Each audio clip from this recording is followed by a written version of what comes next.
IPL 2026 का match number 5 जो कि लखनऊ सुपर जायंट्स और दिल्ली कैपिटल्स के बीच में खेला जाएगा इकाना क्रिकेट स्टेडियम लखनऊ के उस मैदान पर, जहां पर बाउंड्रीज बहुत बड़ी होती हैं और पिच का एक स्पेसिफिक वहां पर नेचर होता है कि किस मिट्टी की पिच वहां पर मिलेगी, लाल मिट्टी की, काली मिट्टी की या मिक्स सॉइल की। उसके बारे में काफी डिटेल में हम आगे वीडियो के अंदर पिच रिपोर्ट में डिस्कस करेंगे, जिसमें जो भी विकेट आपको आज के इस मैच में मिल जाए, चाहे वो जिस भी मिट्टी की हो, अगर आपने इस पूरे वीडियो को देख लिया तो क्लियर आपको रहेगा कि किस तरीके के बॉलर या बैटर्स आपको अपनी टीम में रखने हैं। लेकिन अगर हम बात करें, चाहे वो दिल्ली की टीम हो चाहे लखनऊ की टीम हो, जिन लोगों ने अपनी जर्सी का कलर काफी हद तक चेंज कर लिया है, लेकिन इनके तरफ से कौन से प्लेयर बेस्ट होंगे, जबकि अभी तक अवेलेबिलिटी को लेकर काफी हद तक थोड़े बहुत जो डाउट्स हैं उसको भी मैं क्लियर करूंगा। लेकिन आज का यह मैच जो कि 1 अप्रैल को शाम को 7:30 बजे से लखनऊ के इकाना क्रिकेट स्टेडियम पर खेला जाएगा, जहां पर आपको मैंने बताया कि या तो लाल मिट्टी की पिच होगी, या तो मिक्स सॉइल की पिच होगी, या तो यहां पर ब्लैक सॉइल की पिच हो सकती है। और उन तीनों ही पिचेस का किस तरीके का अपना नेचर होता है उसको अगर आप जानने के लिए आए, तो जो लाल मिट्टी की पिच होती है वहां पर बाउंस अच्छा होगा, पेस अच्छा होगा,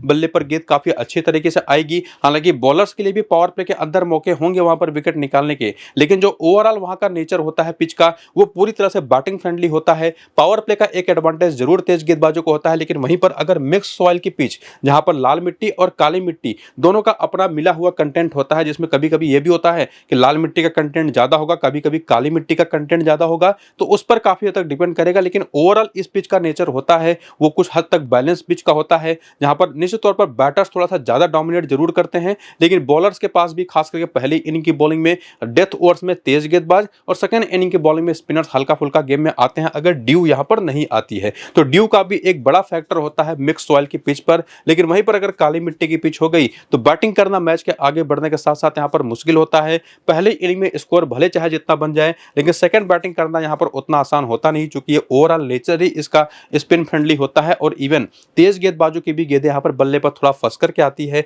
तो किस तरीके की पिच यहां पर मिलेगी और रिसेंट फ्यूचर में हमने क्या देखा है, रिसेंट फ्यूचर तो नहीं कहना चाहिए था, रिसेंट पास्ट में हमने क्या देखा है कि जो यहां पर कुल टोटल 8 T20 मैचेस इसी ग्राउंड पर खेले गए हैं, जहां की बाउंड्रीज वैसे भी बहुत बड़ी होती हैं, तो चौके छक्के लगाना यहां पर थोड़ा सा मुश्किल होता है। लेकिन अगर आप स्कोरिंग पैटर्न देखें तो यहां पर 171 का स्कोर बड़ी इजीली चेंज हुआ है, 177 रन बन करके 8 विकेट के बड़े डिफरेंस से, और बाकी 180 का स्कोर यहां पर बड़ी आसानी से चेंज हुआ है। यहां पर 159 का स्कोर काफी आसानी से डीसी ने चेंज किया है, और वो भी 8 विकेट के बड़े डिफरेंस से। यहां पर 203 का स्कोर, काफी करीब गया मैच और काफी हद तक डिफेंड हो गया। लेकिन उसके बाद यहां पर देखा तो 166 का स्कोर चेंज हो गया, यहां पर 205 का स्कोर भी काफी हद तक चेंज हो गया, काफी हद तक क्या चेंज हुआ ही। बाकी एसआरएच ने यहां पर इतना बड़ा स्कोर बना दिया कि आरसीबी की टीम इसको चेंज कर नहीं पाई, स्टिल 189 तक पहुंची, और यहां पर 227 का स्कोर भी आरसीबी ने चेंज कर दिया। तो निश्चित तौर पर विकेट का नेचर चाहे जैसा हो, किसी भी मिट्टी की पिच हो, उस पर डिपेंड तो चीजें करेंगी कि कौन से बॉलर कब कितने इंपॉर्टेंट होंगे, जो कि पीछे मैंने आपको बता दिया।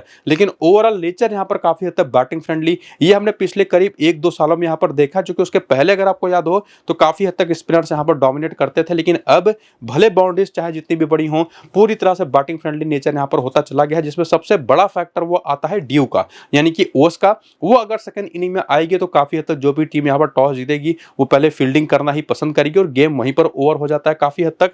और रिजल्ट तो आप देख ही रहे कि पिछले 8 मैचेस में 6 बार बैटिंग सेकंड करने वाली टीम इसी वजह से मैचेस जीती है। तो ओस आएगी या नहीं आएगी, इसके बारे में जानना या अपडेट निकालना वो बहुत इंपॉर्टेंट होगा। जहां पर इन 8 के मैचेस में स्पिन को केवल 25 तो पेस को 56 विकेटें मिली हैं, तो यहां पर यह भी पता चलता है कि जो 56 विकेटें मिली हैं उसमें से 36 विकेटें पहली इनिंग में ही मिल गई हैं। तो इसी वजह से चूंकि 20 विकेट केवल सेकंड इनिंग में है, स्पिनर्स की विकेटें वैसे भी बहुत कम है, तो बैटिंग सेकंड करना इसी वजह से यहां पर ज्यादा ईजी रहा है। तो ये जानना, जैसे मैंने आपको बताया कि ओस आएगी या नहीं आएगी, वो बहुत जरूरी होगा, और किस मिट्टी की पिच होगी वो जानना भी जरूरी होगा। वो अगर अपडेट्स आएंगे टॉस के बाद, तो आपको मैं पिच रिपोर्ट में, अपने फाइनल पिच रिपोर्ट में बेसिकली टॉस के अपडेट के बाद टेलीग्राम और व्हाट्सएप चैनल पर वो सारे चीजें आपको मैं बताऊंगा, और उसके बेसिस पर मेरी अपनी जो टीम बनेगी फ्री वाली, वो भी आपको मैं टेलीग्राम और व्हाट्सएप चैनल पर दूंगा। तो जाकर के दोनों को ज्वाइन करिए, नीचे इसी वीडियो के डिस्क्रिप्शन और पिन कमेंट में आपको लिंक मिल जाएगा। और आगे बढ़ते हुए अब यहाँ पर आप देखिए लखनऊ सुपर जायंट्स की तरफ से जो प्रोबेबल प्लेइंग 11 या बैटिंग ऑर्डर बन सकती है, जहां पर टॉप 3 में आइडन मार्कर में मिचेल मार्श है, ऋषभ पंत है, मैथ्यू ब्रिट्स की मुझे लगता है कि आज के इसमें जो खेलते दिखाई पड़ेंगे नंबर 4 पर। बाकी निकोलस पूरन है, आयुष बदोनी है, और उसके बाद यहाँ पर है अब्दुल समद, और साथ ही साथ शहबाज अहमद भी मुझे लगता है खेल सकते हैं लेफ्ट आर्म ऑर्थोडॉक्स बॉलर और लेफ्ट हैंडेड बैटर के तौर पर। बाकी मोहम्मद शमी आपको बताइए लखनऊ की टीम में है फिलहाल। बाकी अवेश खान है, दिग्विजय सिंह राठी हैं, और मयंक यादव वो प्रॉपर एक इम्पैक्ट प्लेयर के तौर पर आपको टीम में आते दिखाई पड़ सकते हैं। हालांकि इनके पास जो बेंच है उस पर भी काफी सारे इंडियन बॉलिंग ऑप्शन मौजूद है, जिसमें खास करके मोहसिन खान भी एक बाएं हाथ के तेज गेंदबाज हैं और मुझे लगता है कि इनको खिलाना तो चाहिए अगर ये टीम थोड़ा सा निश्चित तौर पर एक यूनिक कॉम्बिनेशन बनाना चाहे बाएं हाथ के तेज गेंदबाजी और दाहिने हाथ के तेज गेंदबाजी की। बाकी देखना पड़ेगा।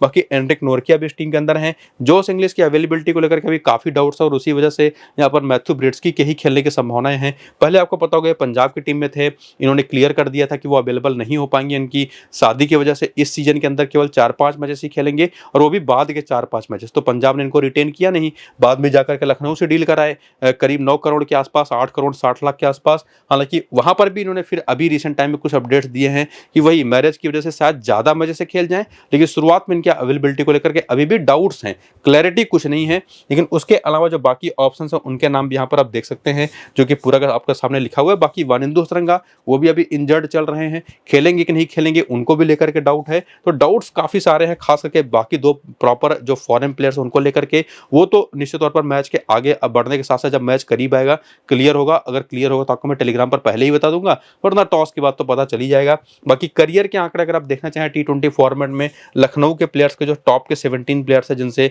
ये प्लेइंग 11 बनते दिखाई पड़ सकती है आज के इस मैच में, तो वो आपके सामने है। जहां पर बैटर्स ने कितने मैचेस खेले, कितने रन बनाए, ऑलराउंडर है तो रन बनाने के साथ साथ कितनी विकेटें ली कितने मैचेस में, और बॉलर है तो कितने मैचेस खेल करके कितनी विकेटें ली, वो सारे नंबर्स आपके सामने। जिसमें ये भी आपको नंबर्स देखने को मिलेंगे कि जैसे कोई बॉलर हो गया, जैसे मोहसिन खान का ही एग्जांपल ले लीजिए, बाएं हाथ के तेज गेंदबाज हैं, 29 T20 मैच में 38 विकेटें हैं। पहली इनिंग की बॉलिंग करते हुए हर 23वीं गेंद पर, तो सेकंड इनिंग में केवल 12वीं गेंद पर ये विकेट निकालने में कामयाब हुए हैं अभी तक के अपने इस 29 मैचेस के करियर में। और इवन मयंक यादव का भी डेटा को कुछ उसी तरीके से देखने को मिलेगा, जिससे ये पता चलता है कि ये दोनों बॉलर्स सेकंड इनिंग के ज्यादा बेटर ऑप्शंस होते हैं मैच के आगे बढ़ने के साथ साथ। और उसी तरह से बाकी बॉलर्स का भी डेटा आपको वही मिलेगा, करियर का भी, इनिंग की बेसिस पर परफॉर्मेंस का भी, और बैटर्स का बैटिंग एवरेज आपको इनिंग के हिसाब से मिलेगा। जिसमें हमेशा आपको मैं बताता हूं आयुष बदोनी के बारे में कि पहली इनिंग के ज्यादा बेटर ऑप्शन ही होते हैं। तो ये सारे आंकड़े देखने के बाद आगे आते हुए रिसेंट फॉर्म अगर आप देखें, और अब रिसेंट फॉर्म अगर आप देखने आए हैं तो निश्चित तौर पर ये जानेंगे ही कि कौन सा खिलाड़ी कितने बेहतर फॉर्म में रिसेंट टाइम में रहा है, उसके बेसिस पर किसको आपको पिक करना चाहिए अपनी टीम में। और वही देखने के लिए अगर आप यहाँ पर देखें सबसे पहले लखनऊ के इस टीम को, तो उनका प्लेइंग 11 और बैटिंग ऑर्डर के हिसाब से रिसेंट फॉर्म आपके सामने। इसमें मार्क क्रम आपको याद होगा अभी T20 वर्ल्ड कप कंक्लूड हुआ है, आखिरी के 2 मैचेस में ये नहीं चले, लेकिन उसके पहले बड़े खतरनाक फॉर्म में रहे थे। और उसके अलावा मिचेल मार्श ये भी अपने करियर बेस्ट फॉर्म में रिसेंट टाइम में गुजर रहे हैं। बाकी ऋषभ पंत इनका भी फॉर्म अगर आप देखें रिसेंट टाइम में डोमेस्टिक सीजन इनका बहुत अच्छा गया है। और मैथ्यू ब्रेड्सकी तो एक अपकमिंग टैलेंट हैं ही साउथ अफ्रीका के, जो कि बहुत अच्छे फॉर्म में ये भी रहे हैं। तो इनका जो टॉप ऑर्डर है लखनऊ का खास करके, वो काफी तगड़े फॉर्म में दिखाई पड़ा है। और निश्चित तौर पर अगर आप टॉप ऑर्डर से अगर आप नीचे आए थोड़ा सा, तो एक ऑप्शन आपको निकोलस पूरन का भी दिखाई पड़ेगा। इनका फॉर्म निश्चित तौर पर थोड़ा सा डाउटफुल रहा है रिसेंट टाइम में, बहुत बेहतर है नहीं। लेकिन जिस ये लेवल के प्लेयर हैं बेसिकली, वो उसकी बेसिस पर आप इनको ड्रॉप करें अपने टीम से, वो डिसीजन ले पाना काफी मुश्किल रहेगा। लेकिन उसमें एक बड़ी इंपॉर्टेंट चीज ये देखनी होगी कि क्या ये वाकई नंबर 5 पर ही बैटिंग करेंगे या थोड़ा सा ऊपर भी आ सकते हैं। उस पर काफी सारी चीजें डिपेंड करेंगी। अगर ये उसके ऊपर बैटिंग करने आते हैं और साथ ही साथ यही टॉप ऑर्डर के चारों बैटर होते हैं, तभी मैं इनको टीम में लेकर के जाऊंगा। वरना नंबर 5 या 6 पर आएंगे तो उतनी यूटिलिटी शायद इनकी बन ना पाए। लेकिन फिर भी अगर आप सेफ खेलना चाहते हैं तो ऋषभ पंत के जहां पर आप इनको, या इवन मैथ्यू ब्रेड्सकी की जहां पर आप इनको ट्राई जरूर कर सकते हैं अपनी टीम में। बाकी आयुष बदौनी है, अब्दुल समद है, स्मॉल लीग के पर्सपेक्टिव में उतने बेटर ऑप्शन है नहीं। अगर आप मल्टीपल टीमों वाला कोई कॉन्टेस्ट खेल रहे हैं तो वहां पर आप रोटेट करके इन दोनों को ले सकते हैं। बाकी शहबाज अहमद, इनके भी नंबर्स अगर आप एज ए बॉलर देखें खास करके, तो कंसिस्टेंट बिल्कुल आपको दिखाई नहीं पड़ेंगे। 4 विकेटें जरूर हैं, लेकिन उसके लिए इन्होंने 6 मैचेस खेली हैं और 4 बार तो विकेट लेस भी गया है। लेकिन इनकी बैटिंग भी काफी अच्छा रोल प्ले करते हैं। लेकिन ये ठीक उसी तरीके के ऑप्शन होंगे कि आप इनको मल्टीपल टीमों वाले कॉन्टेस्ट में निश्चित तौर पर रोटेट करके टीम में लेके आ सकते हैं। लेकिन उसके बाद जो बॉलिंग आती है, मोहम्मद शमी जिनका डोमेस्टिक सीजन बहुत ही खतरनाक गुजरा है और लगातार विकेटें इन्होंने चटकाई है थोक के भाव में, तो ये टीम में आते हैं। अवेश खान का फॉर्म थोड़ा सा इनकंसिस्टेंट है, लेकिन निश्चित तौर पर एक बढ़िया ऑप्शन होंगे या नहीं होंगे वो मैच के इस वीडियो के आगे बढ़ने के साथ साथ हम समझते चले जाएंगे। बाकी दिग्विजय इस तरीके के पिचेस पर एक अच्छे ऑप्शन होंगे। इवन मयंक यादव जो कि इंपैक्ट प्लेयर के तौर पर खेल सकते हैं, अगर खेलते हैं तो निश्चित तौर पर अच्छे ऑप्शन होंगे। सेकंड इनिंग की बॉलिंग में ये चीज आपको मैं क्लियर कर चुका हूं। बाकी मोहसिन खान हो गए या बाकी जो प्लेयर हो गए, जिसमें हिम्मत सिंह को बात करें ना, तो इनके भी चांसेस काफी अच्छे हैं कि मिडिल ऑर्डर में खेल जाए, क्योंकि हिम्मत सिंह अभी जो इंट्रा स्क्वाड मैचेस हुए थे ना, इसी प्रैक्टिस मैचेस जो लोग खेलते हैं उसमें बड़ी अच्छी बैटिंग इन्होंने करी है। बाकी नंबर्स रीसेंट फॉर्म के आप देख सकते हैं, एंड्रिक नोर के, वानिंदो श्रीलंका और जोश इंग्लिश के भी आप देख सकते हैं। और ये रीसेंट फॉर्म देखने के बाद जहां से ये क्लैरिटी मिल रही है कि टॉप 5 में से कोई 4 बैटर और बॉलिंग में निश्चित तौर पर शमी और दिग्विजय तो बहुत अच्छे ऑप्शन हैं। और बाकी आगे के आंकड़ों के बेसिस पर हम तय करेंगे कि फाइनली कौन से प्लेयर हमको लेकर के जाने हैं। और वही देखने के लिए अगर आप हेड टू हेड की तरफ आए तो यहाँ पर आप क्या देखेंगे कि लखनऊ के ये जो प्लेयर्स हैं जब भी दिल्ली के खिलाफ खेलने उतरते हैं तो नंबर्स उनके कुछ इस तरीके के होते हैं। तो मार्करम के नंबर्स तो थोड़े से एवरेज हैं या बिलो एवरेज आप कह सकते हैं, लेकिन मिचेल मार्श काफी बेहतरीन खेल गए हैं। जबकि ऋषभ पंत के 2 मैचेस में रन ही नहीं है दिल्ली के खिलाफ, जिस टीम को ये छोड़ करके यहाँ पर आए थे। मैथ्यू ब्रिड्स की तो खेले नहीं है, लेकिन निकोलस पुरन के आंकड़े काफी शानदार हैं। और इवन इनके जो आयुष बदोनी हैं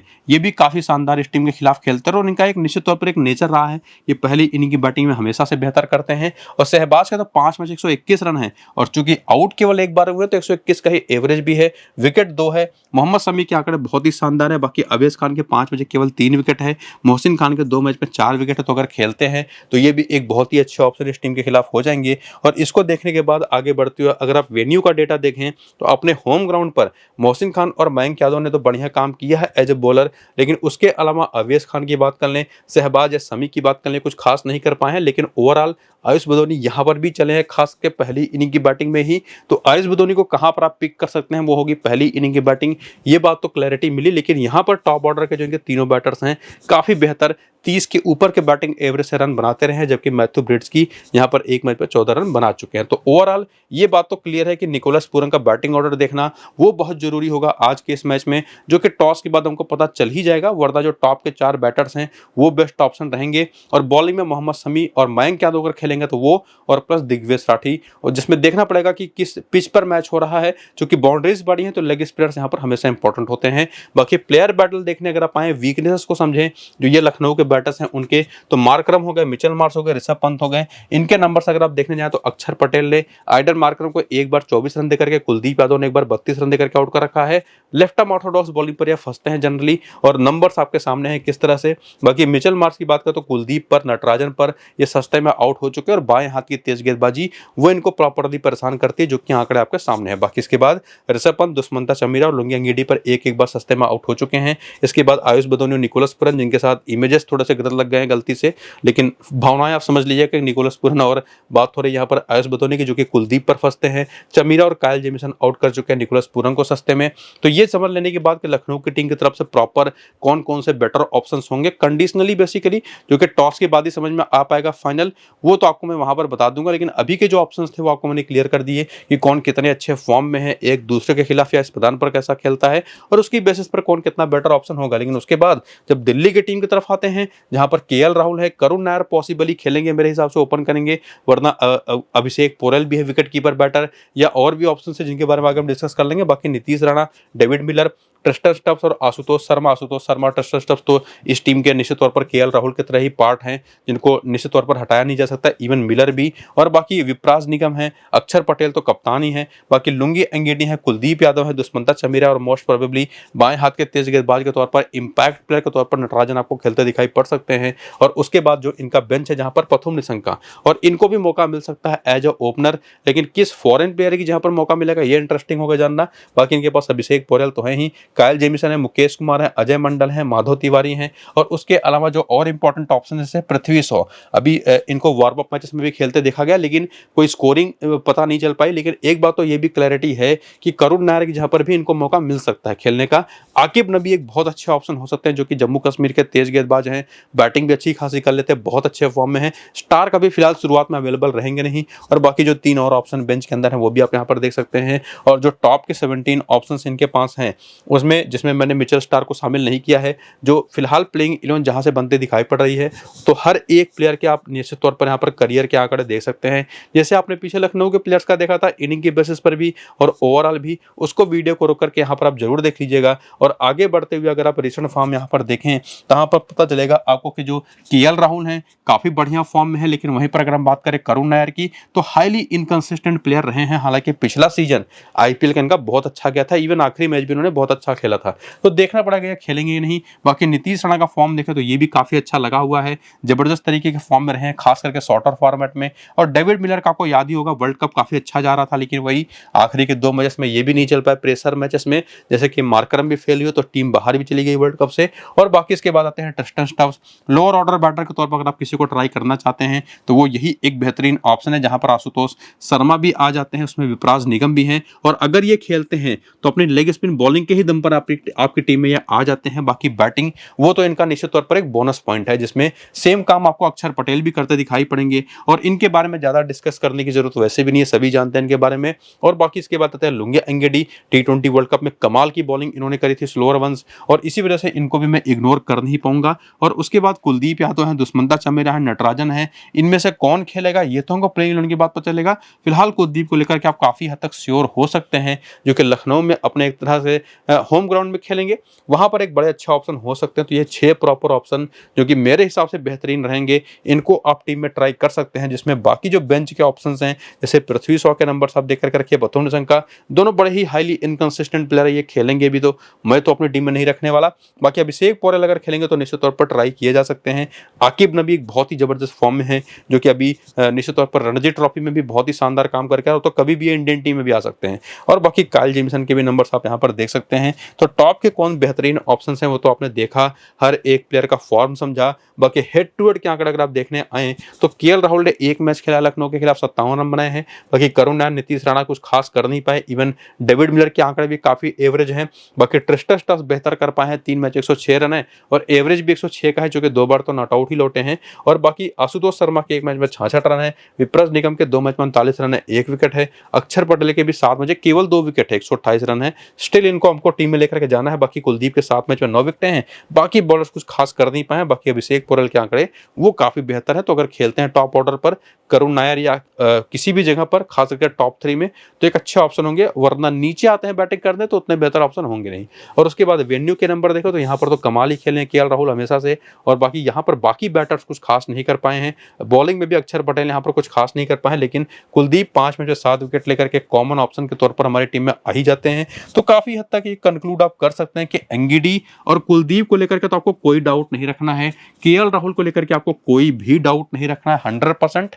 लेकिन इन तीनों प्लेयरों के अलावा बाकी किसको आप लेकर के जाएंगे, हालांकि पीछे आपको मैंने बता रखा है कि किसको लेकर के जाना है, वो क्लैरिटी है, उसमें मुझे कोई डाउट फिलहाल नहीं है। लेकिन बाकी लोगों की अवेलेबिलिटी को लेकर के और खास करके किस पिच पर मैच होगा, किस इनिंग की बैटिंग होगी, उस पर भी चीजें काफी हद तक बेस करेंगी। तो फाइनल अपडेट तो आपको टेलीग्राम पर ही मिलेगा। ये चीज आपको मैं क्लियर कर चुका हूं। फिलहाल आप प्लेयर बैटल देख सकते हैं यहाँ पर दिल्ली के प्लेयर्स का, कि केएल राहुल शहबाज अहमद की लेफ्ट ऑर्थोडॉक्स बॉलिंग पर एक बार आउट हुए, लेकिन 41 रन बना करके, और अवेश खान को तो उन्होंने ठीक ठाक पीटा है। और बाकी नीतीश राणा की बात करें तो Heinrich Nortje, Markram, left arm pace और लेग स्पिन बॉलिंग पर इनकी जो कमजोरियां हैं वो आपके सामने हैं। और बाकी डेविड मिलर भी मार्करम पर एक बार, वैसे भी लेफ्ट हैंडेड बैटर है तो ऑफ स्पिन पर थोड़ा सा बैटल बनता भी है।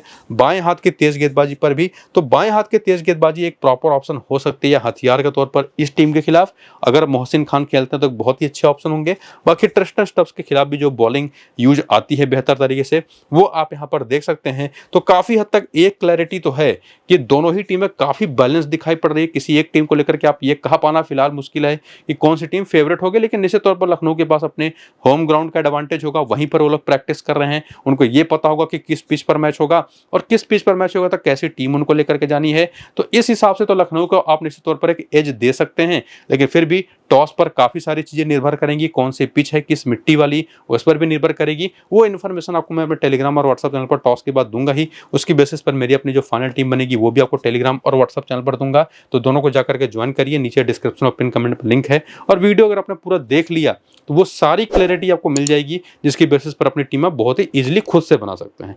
तो पूरा वीडियो जरूर देखिएगा। फिलहाल चलते हैं, नमस्कार।